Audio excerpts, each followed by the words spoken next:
क्या केकेआर की आर्मी हो गई तैयार जीतने को फिर से 10 साल बाद? 2014 में जीता था आखिरी बार खिताब, लेकिन क्या बनी है वो टीम जो बनाएगी फिर से इनको सरताज? आज की वीडियो में करने वाले हैं इसी पर बात।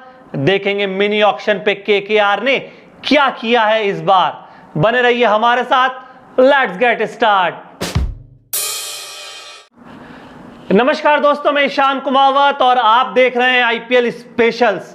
आज बात करने वाले केकेआर की, कोलकाता नाइट राइडर्स की। ऑक्शन की टेबल पर सबसे बड़ी बिड वहीं से लगी। 24 करोड़ 75 लाख में मिचेल स्टार्क को खरीदा और 76% पैसा अपने पर्स को इसी खिलाड़ी को दे दिया।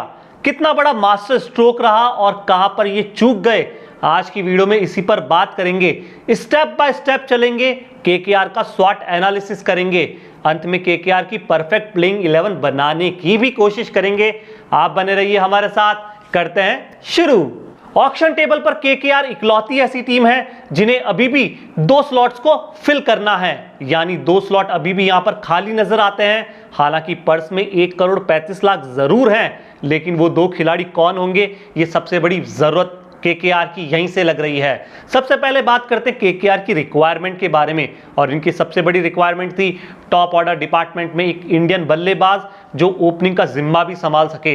हालांकि अवेलेबिलिटी में यहां पर वेंकटेश अय्यर इनके पास मौजूद थे, और ओवरसीज की तरफ नजर डालें तो जेसन रॉय और रहमानुल्लाह गुरबाज जैसा खिलाड़ी इनके खेमे में था, पर यहां पे एक इंडियन बल्लेबाज की जरूरत थी। हालांकि केकेआर ने केएस भरत की और रुख जरूर किया, लेकिन वो एक इंडियन विकेटकीपर के तौर पर ओपनिंग का जिम्मा संभाल पाएंगे क्या? इतनी बड़ी जिम्मेदारी केएस भरत उठा पाएंगे क्या? ये बहुत बड़ा सवाल है। मुझे नहीं लगता कि केकेआर की ये रिक्वायरमेंट इस ऑक्शन में कहीं ना कहीं पूरी हुई है।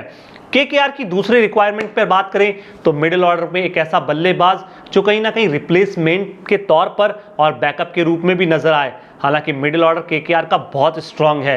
नीतीश राणा वहां पे आपको नजर आएंगे, खब्बू बल्लेबाज हैं, श्रेयस अय्यर इन फॉर्म लग रहे हैं, रिंकू सिंह फिनिशर की भूमिका में कमाल का प्रदर्शन, और इन दिनों जिस तरह से बल्लेबाजी कर रहे हैं ये खिलाड़ी सभी को अपनी ओर आकर्षित कर रहा है। ओवरसीज के खेमे में देखा जाए तो आंद्रे रसल जैसा बल्लेबाज भी है, यानी केकेआर का मिडिल ऑर्डर स्ट्रांग लग रहा है। बट मिनी ऑक्शन में केकेआर ने इसी मिडिल ऑर्डर के बैकअप को तलाशने की कोशिश की। मनीष पांडे को लिया, बहुत अच्छा कॉल मैं कहूँगा। मनीष पांडे अपने साथ अनुभव लेकर आते हैं। आईपीएल में 150 से ज़्यादा मुकाबले इनके पास खेलने का अनुभव है। 2014 में केकेआर का टीम का हिस्सा भी रह चुके हैं, यानी जानते हैं केकेआर किस तरह से प्लानिंग करती है, किस तरह से प्लॉटिंग और किस तरह से टीम मैनेजमेंट अपनी टीम को चलाते हैं। यानी मनीष पांडे केकेआर का हिस्सा रहे, एक बार फिर केकेआर का हिस्सा है। बहुत कुछ मनीष पांडे यहाँ पर कर सकते हैं, फॉर्म में लौट सकते हैं। शेरफन रदरफोर्ड जैसे खिलाड़ी को भी यहाँ पे केकेआर ने अपने खेमे में शामिल किया,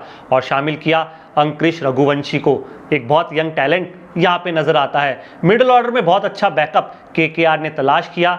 2 थम्स अप इन्हें जरूर मिल जाने चाहिए। अब बात करते हैं अगले डिपार्टमेंट की, जो गेंदबाजी डिपार्टमेंट आता है। तेज गेंदबाजों की सूची में बहुत सारे नाम थे, लेकिन केकेआर ने सबको चौंका दिया, और वो इसलिए चौंकाया क्योंकि मिचेल स्टार्क पर 24 करोड़ 75 लाख रुपए जैसी बड़ी रकम खर्च कर डाली, और इतनी बड़ी रकम एक खिलाड़ी पर खर्च करने के बाद केकेआर के पास कोई बड़ा ऑप्शन नजर नहीं आया। फिर भी अवेलेबिलिटी पर आप नजर डालेंगे तो हर्षित राणा, वैभव अरोड़ा और आंद्रे रसल, वेंकटेश अय्यर जैसे पेस अटैक जरूर हैं। हालांकि वेंकटेश अय्यर कभी कभी ही गेंदबाजी करते हैं, लेकिन फिर भी इंडियन पेसर्स यहाँ पे 2 नजर आते हैं, और कोई इंडियन पेसर्स है नहीं। मिचेल स्टार्क पर इतनी बड़ी राशि खर्च कर दी, बावजूद इसके गट एटकिंसन को अपने खेमे में शामिल किया चेतन साकरिया को। ऑक्शन से पहले बीसीसीआई ने इनके बॉलिंग एक्शन को सस्पेक्ट बताया था, लेकिन छूट दी थी कि कोई भी फ्रेंचाइजी इन्हें खरीद सकती है। इतना बड़ा रिस्क यहाँ पे चेतन साकरिया को लेकर भी इन्होंने ले लिया। हालांकि बड़ी रकम देनी नहीं पड़ी, शामिल जरूर कर लिया, लेकिन कोई और इंडियन बॉलर इनकी खेमे में शामिल होता या उनके पीछे भागते तो बहुत अच्छी बात हो सकती थी। साकिब हुसैन को यहाँ पे इन्होंने लिया है। रमनदीप जैसा ऑलराउंडर भी केकेआर ने अपने खेमे में शामिल किया। स्पिन यूनिट की तरफ भी केकेआर ने ध्यान रखा, और बैकअप के रूप में मुजीबुर रहमान को लेकर आ गए, नारायण के बैकअप के रूप में लेकर आए। देखा गया कि पिछले कुछ मुकाबलों से पिछले कुछ सीजन से Sunil Narine at par performance करके नहीं दे रहे। अगर रिप्लेस करना पड़ा तो मुजीबुर रहमान एक बहुत अच्छी चॉइस केकेआर को मिल गए। हालांकि वरुण चक्रवर्ती, सूर्य शर्मा जैसा प्लेयर भी स्पिन ऑप्शंस के रूप में केकेआर के खेमे में है। ईडन गार्डन की पिच स्पिनिंग ट्रैक को लेकर बहुत कुछ कहानी कहने वाली है।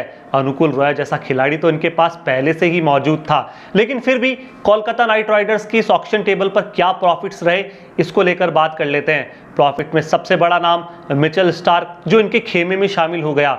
हालांकि इतनी बड़ी रकम देना एक बहुत बड़ा क्वेश्चन मार्क जरूर है, लेकिन इन सब बातों को अगर साइड पे कर दिया जाए, फिर भी मिचेल स्टार्क जैसा एक बहुत अच्छा गेंदबाज इनको मिल गया। अब ये कितने अवेलेबल रहते हैं, इंजरी प्रोन रहते हैं नहीं रहते हैं, पूरा सीजन खेल पाते हैं नहीं पाते हैं, ये सबसे बड़ा सवाल जुड़ा हुआ है। अगर चल गए, क्लिंच कर गए तो केकेआर की बल्ले बल्ले, नहीं तो इस सीजन भी कोलकाता टाए टाए फिस नजर आने वाली है। इंडियन बैकअप के तौर पर जो मिडिल ऑर्डर में बल्लेबाज की तलाश करनी थी, वहां पे मनीष पांडे जैसा अनुभवी बल्लेबाज मिला। 2 थम्स अप यहाँ पे जरूर मिल जाने चाहिए। और बैकअप के रूप में सुनील नारायण के बैकअप में मुजीबुर रहमान मिले, एक अच्छे कॉल केकेआर की तरफ से निकल कर आए।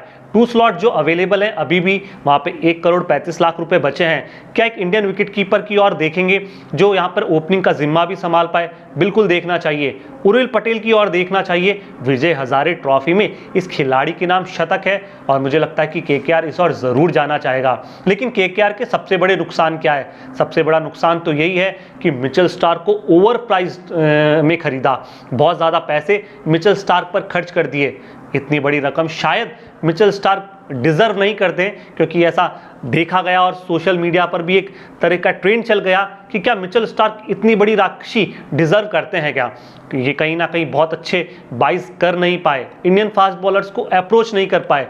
वरुण आरन अनसॉल्व रहे, ललित यादव अनसॉल्व रहे, ईशान पौरेल, कुलदीप यादव और के आसिफ की तरफ बिल्कुल नहीं भागे।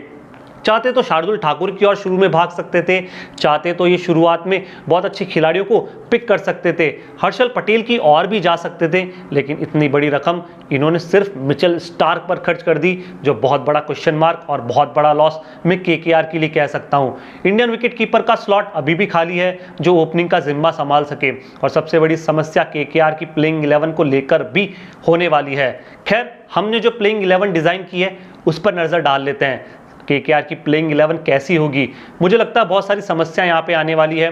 समस्या ओपनिंग जोड़ी को लेकर ही आने वाली है। जेसन रॉय के साथ सलामी बल्लेबाज की जिम्मेदारी कौन संभालेगा? क्या वो वेंकटेश अय्यर होंगे या रहमानुल्लाह गुरबाज होंगे? रहमानुल्लाह गुरबाज होते हैं तो फिर कौन सा एक ओवरसीज प्लेयर नीचे नहीं खेलने वाला? मुझे लगता है कि ये टीम वेंकटेश अय्यर के साथ ओपनिंग के साथ जा सकती है। वेंकटेश अय्यर का बतौर ओपनर रिकॉर्ड बहुत अच्छा है, आंकड़े अच्छे हैं, रन बनाने वाले खिलाड़ी ये बतौर ओपनर लगते हैं। नंबर 3 पर नीतीश राणा फिक्स लग रहे हैं, और नंबर 3 पर इनके बल्ले से रन निकलते हुए भी देखें। नंबर 4 पर श्रेयस अय्यर आते हैं, और इस स्लॉट पर ये जब T20 इंटरनेशनल में भी परफॉर्मेंस कर रहे हैं, यहाँ पर भी इसी तरह की भूमिका और इसी तरह की कप्तानी पारी ये खेलते हुए नजर आएंगे। आंद्रे रसल दिखेंगे आपको नंबर 5 पर।